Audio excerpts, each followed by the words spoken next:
The message arrived on a Tuesday morning, though nobody on Earth would remember that detail later. What they would remember was the massive alien ship that appeared in orbit without warning, its hull so large it blocked out the sun over 3 continents. Every screen on the planet flickered simultaneously, displaying the same transmission in every human language. The creature on the screen looked like an insect had merged with a crystal formation. Its body was tall and angular, covered in blue-black plates that reflected light in strange ways. Multiple eyes dotted its triangular head, all of them fixed on the camera with unsettling focus. When it spoke, the voice came through as a perfect translation, though something cold and mechanical lurked beneath the words. "I am Ambassador Vrextal of the Galactic Council," the creature announced. "Your species has been observed for 5 of your solar cycles. You have developed faster than anticipated. You now qualify for integration into the galactic community." President Deho watched the broadcast from his office in Geneva, surrounded by military advisors and government officials. Everyone stood frozen, trying to process what they were witnessing. First contact. The moment humanity had wondered about for centuries was happening, and it felt nothing like the optimistic scenarios they had imagined. According to galactic law established 10,000 years ago, Vrextal continued, all newly discovered species must provide tribute to the Council. This demonstrates your willingness to join civilized space and accept our guidance. You will select 10,000 of your finest citizens, scientists, warriors, engineers, artists, and leaders. They will serve the Council for 1 generation, approximately 30 of your years. The transmission ended abruptly. The alien ship remained in orbit, silent and threatening. Within minutes, every government on Earth was trying to contact each other. Panic spread through cities. Religious leaders declared it the end times. Military forces mobilized without knowing what they were mobilizing against.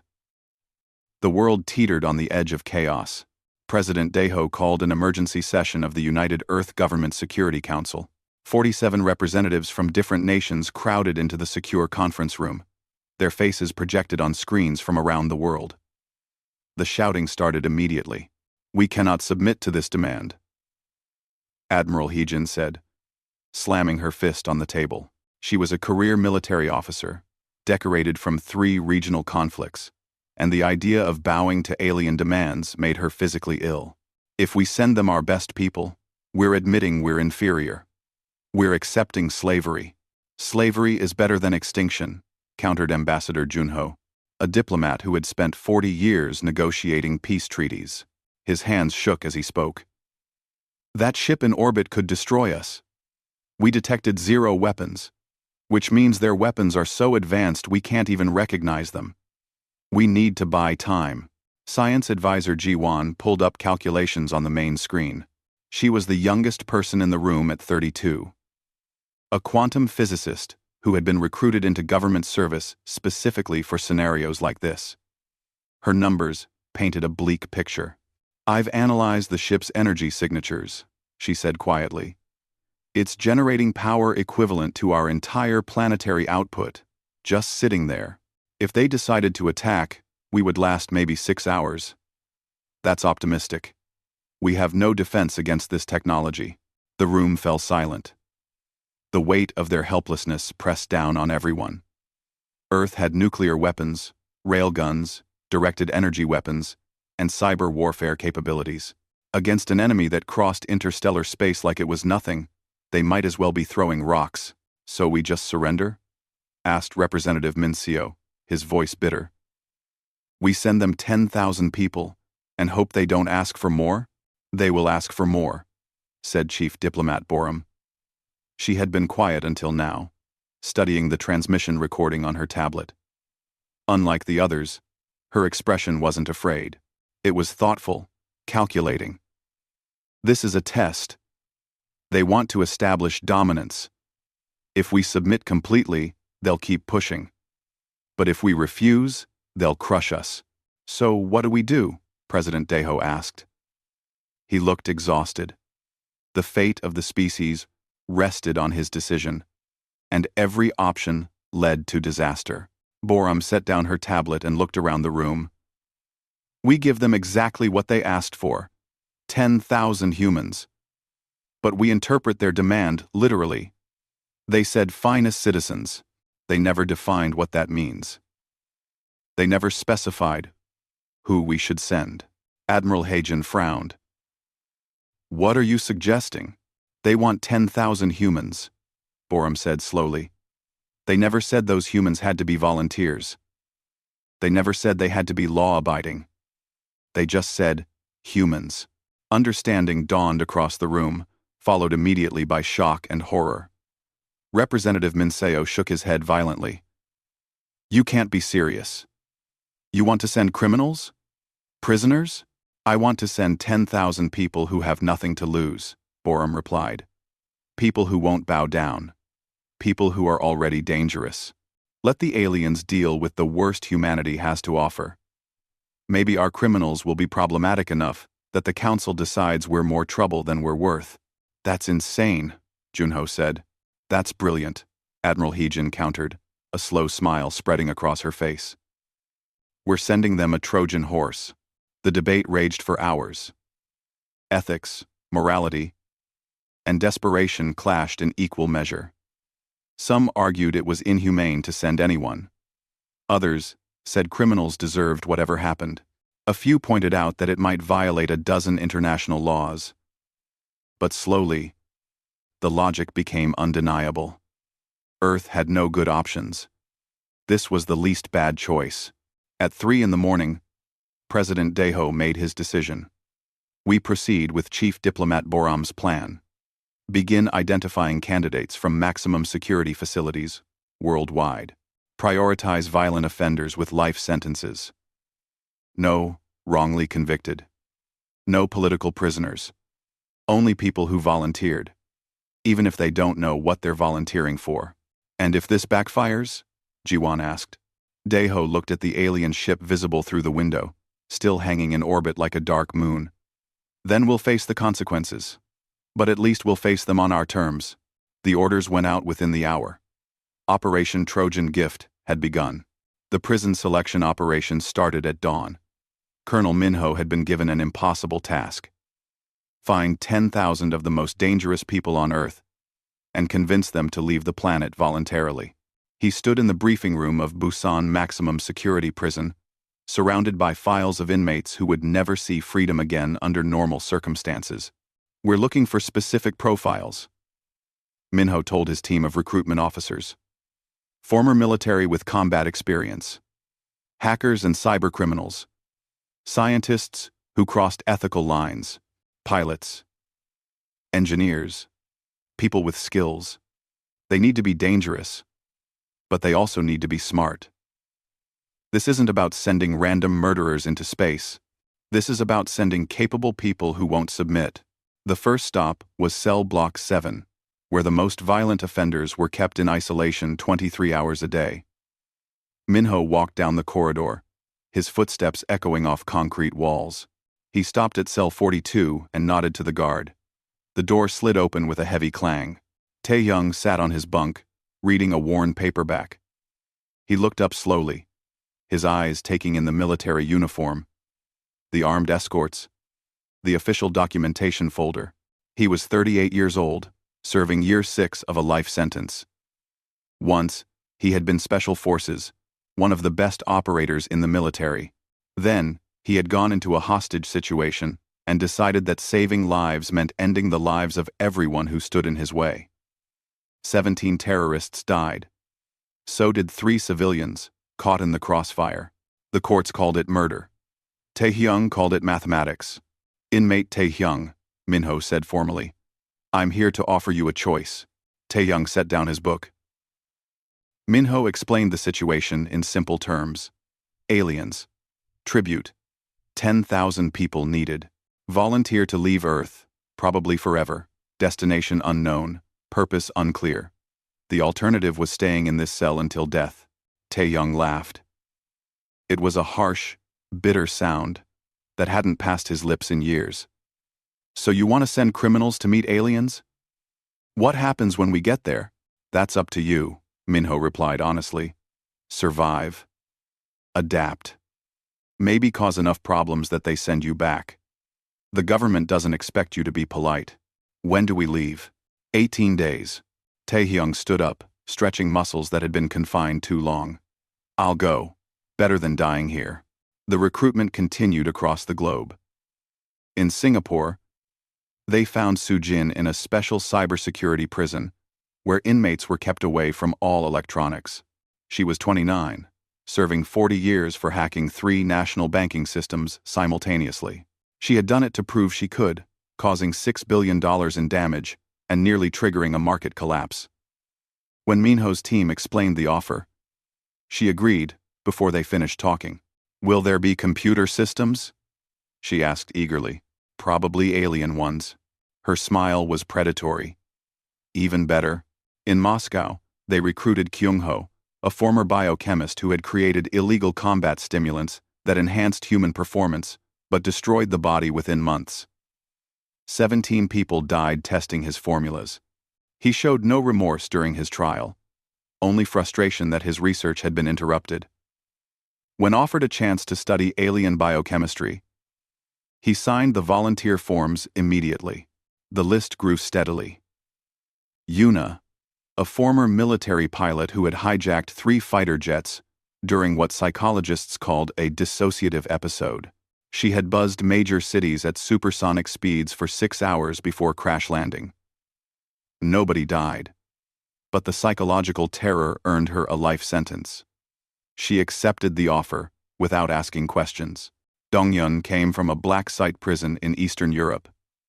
He was an arms dealer who had supplied weapons to 12 different conflict zones.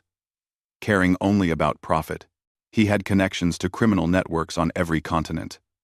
When Minho explained the mission, Donghyun leaned back in his chair and grinned. You're sending us to infiltrate an alien government?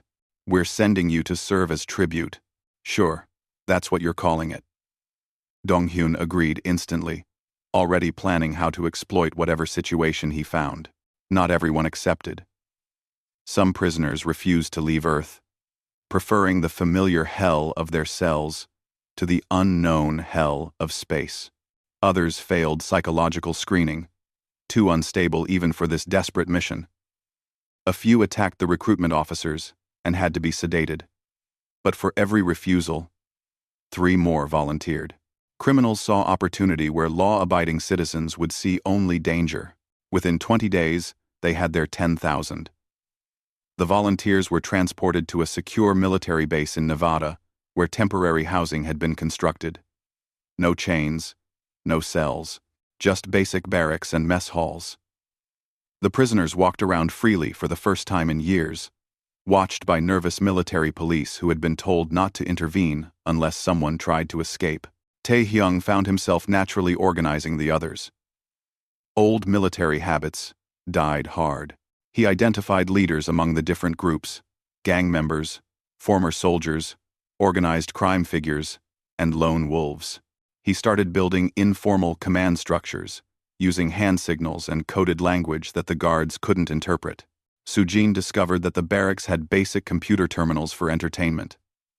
Within 3 days, she had hacked into the base's network and was reading classified files about the alien ship. She shared the information through a message system she built using the prison population's existing communication networks. Knowledge spread quickly. On the 28th day, Colonel Minho gathered all 10,000 volunteers in a massive hangar. They filled the space. A sea of dangerous faces, representing humanity's worst impulses. Minho stood on a platform and addressed them through speakers. In 2 days, you leave Earth, he announced. You'll be placed on transport ships and delivered to the Galactic Council. What happens after that is unknown. You are not soldiers. You are not diplomats. You are tribute. But you are also human. Remember that. What are our orders? Taehyung called out from the crowd. Minho paused. Officially, there were no orders. These were criminals being deported to satisfy an alien demand. Unofficially, everyone in this hangar knew what was really happening. Minho's next words would never appear in any government record. Survive, Minho said finally. And make them regret asking for humans. The crowd erupted in laughter and cheers. These weren't scared prisoners anymore. They were an army of chaos, pointed at an unsuspecting target. The guards shifted nervously, suddenly aware that the 10,000 people in this hangar could overwhelm them easily if they wanted to. But they didn't. Because in 2 days, they were going somewhere much more interesting than Earth. The transport ships took 11 days to reach Council Station Omega.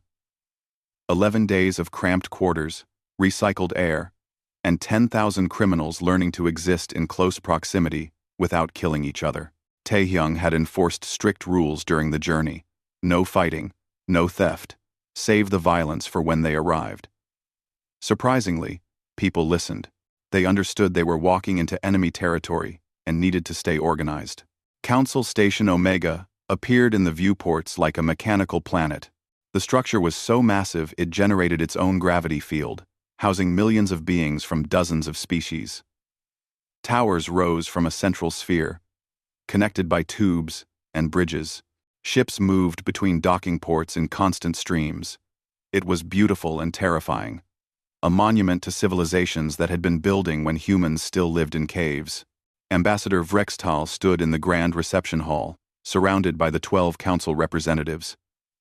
Each represented a different species, each more alien than the last.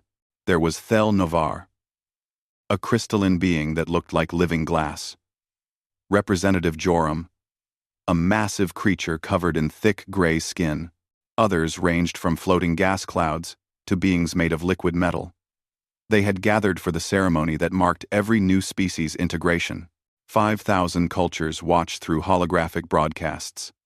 The arrival of tribute was always significant. It marked the moment when a primitive species acknowledged the Council's authority and joined galactic civilization properly. Vrextal had prepared speeches. Musicians stood ready. Translation systems hummed at full capacity. The first transport docked. Airlocks cycled. The doors opened. Taehyung stepped through first, followed by 100 others. Then more doors opened, and more humans emerged. They flooded into the reception hall, filling the space with their presence. Vrextal's multiple eyes focused on them, and something felt wrong immediately. These humans were not what the Council expected. They moved with aggressive confidence, scanning their surroundings like predators, evaluating prey. Many had scars. Their eyes held no wonder or fear, only calculation. They wore the simple gray uniforms Earth had provided, but they wore them like soldiers preparing for combat. Vrextal approached Taehyung, who stood at the front of the group. The ambassador said, following protocol, "You have been chosen to represent your species in service to the Galactic Council. This is an honor that—" "Where are we supposed to go?" Taehyung interrupted. His voice was flat, unimpressed by the Grand Hall or the alien representatives. He sounded like someone asking for bathroom directions. Vrextal's mandibles clicked in confusion. Humans were supposed to be awed, grateful, or at least intimidated. This one looked bored. "You will be processed and assigned duties according to your skills and—" "Right, processing. Let's get started then." The 10,000 humans moved in organized groups toward the processing stations, completely ignoring the ceremony that was supposed to be happening. Representative Thel Novar, the crystalline telepath, reached out with mental senses to read the humans' surface thoughts. It was standard procedure, a way to assess new species and identify potential problems. The telepath's consciousness touched Taehyung's mind and immediately recoiled in horror. Violence, strategy, memory of killing, plans for exploitation. This human's mind was a weapon wrapped in flesh. Thel Novar expanded the scan, touching other humans, and found similar patterns. These weren't scholars or artists. These were predators, dangerous ones, and they had been sent here deliberately. "Ambassador Vrextal," Thel Novar said urgently, speaking in a frequency humans couldn't hear. "These humans are wrong. Their minds are violent, unrepentant. This tribute is contaminated." But protocol was protocol. The council had demanded 10,000 humans. 10,000 humans had arrived. To reject them now would show weakness before the entire galaxy. The ceremony might have been ruined, but the integration would proceed. They would simply need stronger security measures. The processing took 6 hours. Each human was scanned, catalogued, and assigned to different facilities across council space. Kyung-ho was sent to a pharmaceutical research station. Yuna went to a transportation hub. Sujin was assigned to data management at a government facility. Donghyun was placed in industrial production. The council's algorithm distributed them based on basic skill assessments, not understanding what they were really distributing. Tae-young found himself assigned to security training, which was darkly funny. They wanted to train him in security protocols. Him, the man who had spent 20 years learning every way to breach security. He said nothing, just nodded, and followed the escort drone to his new quarters. The quarters were small but comfortable, better than his cell had been. A bed, a terminal, a window showing the station's exterior. Tae-young sat down and immediately began analyzing everything: air vent locations, door mechanisms, camera placements. Within 20 minutes, he knew 6 ways to escape if needed. But escape wasn't the plan. The plan was to stay, learn, and infiltrate. Across the station, Sujin arrived at her data management post. The supervisor, a floating jellyfish-like creature, explained her duties. She would help organize civilian records, a boring task considered appropriate for tribute species. Sujin smiled politely and sat at her terminal. The system was completely different from Earth technology, but the principles were the same. Data had to be stored, organized, and retrieved. That meant there was architecture. Architecture meant vulnerabilities. Within 3 hours, Sujin had identified 17 security flaws. By the end of her first day, she had planted a small backdoor access point that would let her return any time. Kyung-ho stood in the pharmaceutical lab, surrounded by alien biochemists. They treated him like a curiosity, a primitive who might help with basic tasks. They showed him various compounds and explained their properties through translation software. Kyung-ho nodded and asked simple questions, pretending to be overwhelmed by the complexity. In reality, he was memorizing everything. The lab's layout, where substances were stored, which compounds were controlled, which ones were lethal. The aliens had created medicines that could cure diseases humans had never solved. But medicine and poison were often the same thing in different doses. Kyung-ho filed that information away for later. Throughout the first week, the pattern repeated across dozens of facilities. Humans were assigned duties. Humans performed those duties adequately, and while performing them, humans observed, learned, and planned. They passed information through coded messages, using techniques prison populations had refined over centuries. The Council's surveillance systems detected nothing unusual, just tribute species adapting to their new roles. But Vrextal watched with growing concern. The ambassador's instincts, developed over 3 centuries of diplomatic service, screamed warnings. Something was wrong with these humans. They were too calm, too organized. During integration, new species typically formed social groups based on shared culture. These humans formed something that looked disturbingly like military units. On day 8, Vrextal called an emergency meeting with the council representatives. "We made a mistake accepting these humans. They are not what we thought. I recommend immediate deportation." "On what grounds?" Joram asked. "They've broken no laws. They perform their duties. You simply dislike them. I don't trust them. Trust is not required. Compliance is. They comply." Joram dismissed the concern with a gesture. The humans were tribute. Tribute species always caused minor problems initially. It was normal. Vrextal wanted to argue further but had no evidence. Just instinct. Just the feeling that humanity had sent them something disguised as a gift. But without proof, The council would not act. So Vrextal returned to diplomatic duties and tried to ignore the growing sense that something terrible was about to happen. In his quarters, Taehyung received encoded messages from 200 different humans across council space. Everyone was in position. Everyone was gathering intelligence. The aliens thought they were civilized, superior, safe. They had no idea what was coming.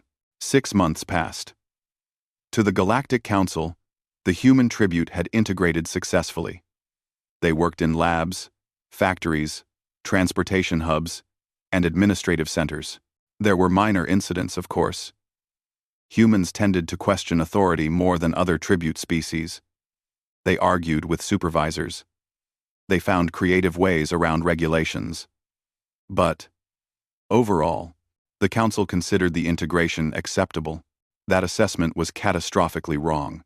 In reality, the humans had spent 6 months building an invisible network across Council space. Sujin had infiltrated 70% of the station's computer systems. She had access to security protocols, communication channels, and defense grids. Kyung-ho had synthesized 3 different compounds using alien materials, each one capable of incapacitating multiple species without killing them. Yuna had mapped every ship in the transportation hub and knew exactly which ones she could steal. Donghyun had made contact with 5 different alien species who were dissatisfied with council rule, trading human tactical knowledge for weapons and information. Taehyung coordinated everything from his security training position, which had given him access to council military procedures. He knew their response protocols. He knew their weaknesses, and he knew that humans had one overwhelming advantage. The aliens expected compliance. They had ruled the galaxy for so long that the concept of organized resistance from a tribute species seemed impossible. The trigger came on a Tuesday morning, though the station used a different calendar system. A message arrived from Earth, transmitted on encrypted frequencies Sujin had established. President Daeho's voice played through a device Taehyung had hidden in his quarters. The Council is demanding a second tribute. 20,000 more humans. We need time to build defenses, create chaos. Buy us months, not days. Taehyung smiled. He had been waiting for something like this. The humans were ready. He activated the communication network and sent a single word to every human in council space. Pandemonium. The uprising began simultaneously across 12 worlds and 47 facilities. Sujin sat at her terminal in the data management center, looking exactly like she did every day. Then, her fingers moved across the interface, entering commands she had prepared months ago. Dormant code activated throughout the Council's network. Communication systems crashed. Security cameras went dark. Defense grids began showing false readings. Door locks started opening and closing randomly. The system descended into chaos in seconds. Alarms blared throughout Council Station Omega. The supervisor, the jellyfish creature, floated over to Sujin's terminal. What is happening? Fix this. I can't, Sujin lied smoothly. It looks like a system-wide malfunction. Maybe a virus? She was the virus. At the pharmaceutical lab, Kyung-ho moved quickly. While alien researchers panicked about the system failures, he accessed the controlled substance storage using codes he had stolen weeks ago. He mixed 3 compounds in precise ratios, creating an aerosol that would be absorbed through skin and respiratory systems. Then he walked calmly to the environmental control panel and released it into the station's atmosphere. The compound was brilliant in its design. Harmless to humans, slightly uncomfortable for some species, but absolutely incapacitating for others. Within minutes, crystalline beings like Thel Novar found themselves unable to maintain coherent thought. Insectoid species like Vrextal experienced temporary paralysis. Gaseous species condensed involuntarily. Nearly 40% of the station's population was neutralized without a single death. Yuna stood in the transportation hub's control center. When the chaos started, she acted confused like everyone else. Then, while guards were distracted, she walked onto the docking bay floor. She had chosen her target months ago, a Council military frigate, small but fast, used for patrol operations. The ship was docked for maintenance, which meant its security was minimal. She climbed aboard with 3 other humans who had been positioned nearby. The ship's systems were alien, but Yuna had been studying them through stolen manuals. She powered up the engines, while her companions secured the hatches. Security realized what was happening and tried to stop them, but Sujin's network chaos had locked most of the bay doors. By the time guards reached the ship physically, Yuna had already launched, blasting through the docking port with complete disregard for safety protocols. Throughout Council Station Omega, humans emerged from their positions. They didn't attack randomly. They moved with military precision, seizing control of key infrastructure points, docking bays, power generators, communication hubs. Taehyung led the largest group. 200 humans who had received security training and now used it against their teachers. The council guards were well trained but completely unprepared for this scenario. Tribute species didn't rebel. It simply didn't happen. Their tactics were designed for external threats, not internal insurgency. The humans exploited every gap, using improvised weapons, stolen equipment, and brutal efficiency. In the council chambers, the 12 representatives convened in emergency session. Half of them were physically affected by Kyungho's compound and participated remotely through backup systems. Chaos consumed their screens. Reports flooded in from across council space. Humans were seizing facilities. Humans were stealing ships. Humans were somehow organizing, despite all communication being disrupted. How is this possible? Representative Joram demanded. They're a primitive species. They've been here 6 months. Thelnovar, struggling to maintain consciousness, managed to project thoughts weakly. I warned you. I told you these humans were wrong. Violent. Dangerous. You didn't listen. Can we contain them? Asked another representative, a liquid metal being currently locked in their quarters by malfunctioning doors. Military forces are responding, Joram reported. But the humans have fortified positions in critical areas. If we assault, we risk destroying our own infrastructure, and there are civilians trapped in those sections. Thousands of them. Vrextal, paralyzed in the ambassador's quarters, could only listen to the reports through internal communications. Everything the ambassador had feared was happening. Humans weren't serving. They were conquering. And they were doing it with resources stolen from the council itself. Dongyun worked from the industrial sector, distributing weapons to human teams. He had spent months building relationships with disgruntled alien workers, species that resented council rule. Now he was arming them, creating a coalition of rebels. 3 minor species joined the uprising within hours, seeing opportunity in the chaos. By the end of the first day, humans controlled 30% of Council Station Omega. They held docking bays, which meant the Council couldn't bring in reinforcements easily. They controlled environmental systems, which meant they could shut down life support in sections if needed. And they had hostages, thousands of civilians trapped in occupied zones, though the humans made clear they had no intention of harming them. Taehyung stood in the main docking bay, now serving as a command center. Around him, humans worked on terminals, coordinated movements, and fortified positions. He looked exactly like what he was, a military commander running an operation. He opened a communication channel to the council chambers using codes Sujin provided. His face appeared on every screen in the council building. Behind him, armed humans stood guard. Alien civilians sat in the background, scared but unharmed. Ambassador Vrextal, Taehyung said calmly, I think we need to talk. You are committing an act of war. Vrextal managed to say, despite the paralysis affecting motor functions. The council will crush your species for this. Will you? Taehyung asked.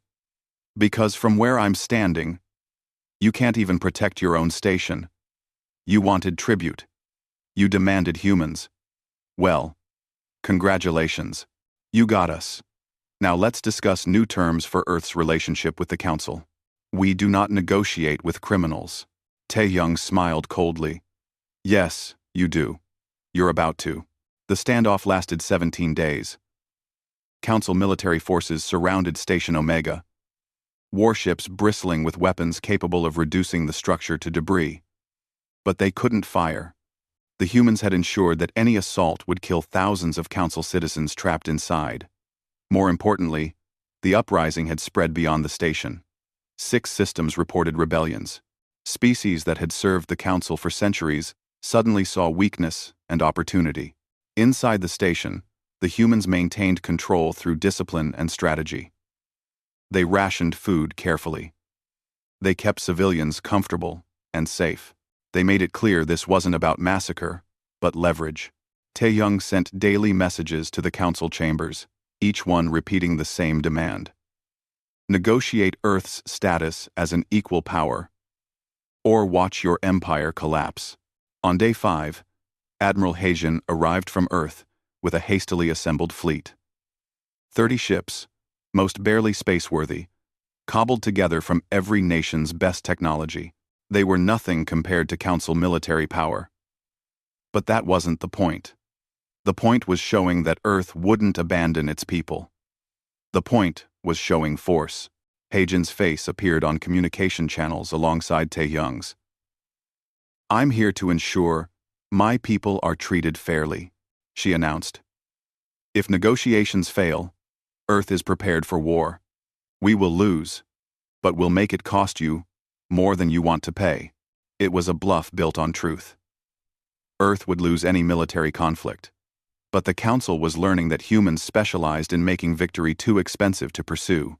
President Daeho contacted Ambassador Vrextal directly, bypassing normal diplomatic channels. The conversation was brief and cold. Your demand for tribute created this situation. You wanted to test us. Congratulations. You found out what humans do when cornered. Now let's discuss reasonable terms before this gets worse. Inside Council chambers, the 12 representatives faced the worst crisis in their 1,000-year reign. Representative Thel Novar, recovered from the chemical attack, advocated for total war. Exterminate them. Every human. Destroy their planet. Make an example that will echo across the galaxy for 10,000 years. But Joram, the military commander, presented a different analysis. The battle simulations were disturbing. Yes, the Council would win, but humans fought with creativity and viciousness that other species lacked. They used unconventional tactics. They adapted frighteningly fast. They seemed to enjoy combat in ways that most civilized species found disturbing. The war would cost billions of lives across multiple species. And what happens after? Joram asked the Council. We exterminate humanity. But the other species saw what happened. They saw 10,000 humans cripple our greatest station. They saw us unable to protect our own citizens. Every disgruntled species in the galaxy will start wondering if they can do the same thing. We'll spend centuries crushing rebellions. The representative made of liquid metal spoke carefully. Perhaps we were hasty, demanding tribute. Perhaps these humans deserve different treatment. You want to reward their violence? Thel Novar demanded. I want to end this situation before it destroys us, the representative replied. Pride is expensive. Can we afford it? Wine. The debate continued for 3 days. Meanwhile, diplomat Borum arrived at the station under diplomatic immunity. She entered the human-controlled section and met with Tae-young in what used to be the docking bay control center. She looked around at the fortifications, the organized defense, the humans working with military efficiency. You've done well, she said simply. We did what you expected us to do, Tae-young replied. Was this your plan from the beginning? My plan was survival. This exceeded expectations. Borum opened her diplomatic case and pulled out documents. I'm here to negotiate formal terms with the Council. But I need to know what you want. Amnesty for all 10,000 of us? Tae-young said immediately. Full pardons. No return to prison if we go back to Earth. And Earth, recognized as an equal council member, not a tribute species. That's a lot to ask. We're holding their most important station. We've proven that humans are dangerous enough to be respected. They can accept us as equals, or they can fight a war that damages their empire, regardless of who wins. Borum smiled slightly. I'll present the terms. The negotiations took another week. The council resisted initially. Accepting these terms would establish a terrible precedent. But the alternative was worse. 3 more systems reported unrest. The council's appearance of invincibility had been shattered by 10,000 criminals from a primitive world. Finally, on day 17, the treaty was signed. Earth would become a full council member with voting rights. The tribute system would be abolished for all species. Not just humanity. The 10,000 humans on council territory would receive full amnesty and citizenship. They could return to Earth or stay in space as free individuals. When the treaty was announced, the station erupted in mixed reactions. Some council species were outraged. Others were relieved. The humans were quietly satisfied. They had gambled everything and won. Taehyung stood in the observation deck, watching Earth ships dock with the station. The siege was over. Around him, former prisoners discussed their futures. Some wanted to go home. Others saw opportunities in space, chances to build new lives. Sujin had already been offered positions with 3 different technology companies who wanted her skills. Kyung-ho was recruited by a pharmaceutical consortium, impressed by his brutal creativity. Yuna was negotiating with a shipping company that needed pilots willing to take risks. Dong-hyun had disappeared entirely, probably setting up new business operations in the chaos. Ambassador Vrextal approached Taehyung on the observation deck. The ambassador's paralysis had worn off, but the humiliation remained fresh. Did your government plan this from the beginning? Vrextal asked quietly. Taehyung considered the question. He thought about President Daeho's impossible decision, about diplomat Borum's clever loophole, about Colonel Minho's recruitment, about 10,000 criminals turned loose on an unsuspecting galaxy. Does it matter? Taehyung replied. You demanded humans. You got exactly what you asked for. Maybe next time, be more specific about what you want. The first official Earth delegation arrived 3 days later. Real diplomats this time. Scientists. Cultural representatives. People who actually wanted to build peaceful relationships. They were welcomed with cautious respect. The council had learned its lesson. Never underestimate a species just because they're new. Never demand tribute without considering what might be sent. President Daeho gave a speech from Earth that was broadcast across council space. He spoke about cooperation, mutual respect, and the future of human-alien relations. He never mentioned the 10,000 criminals. He didn't need to. Everyone knew that humanity's reputation had been built on the backs of their worst citizens. In private, Daeho met with Borum and Admiral Haejin. What do we do about the former prisoners still in council space? He asked. Nothing, Borum said. They earned their freedom. Let them build whatever lives they want out there. They're dangerous. Yes. And now the galaxy knows that. It's the best deterrent we could ask for. 10 months passed. Earth integrated into galactic society properly. They established embassies, trade agreements, and cultural exchanges. Humans spread throughout council space, curious and ambitious. Some planets welcomed them. Others remained wary. The former prisoners became legends.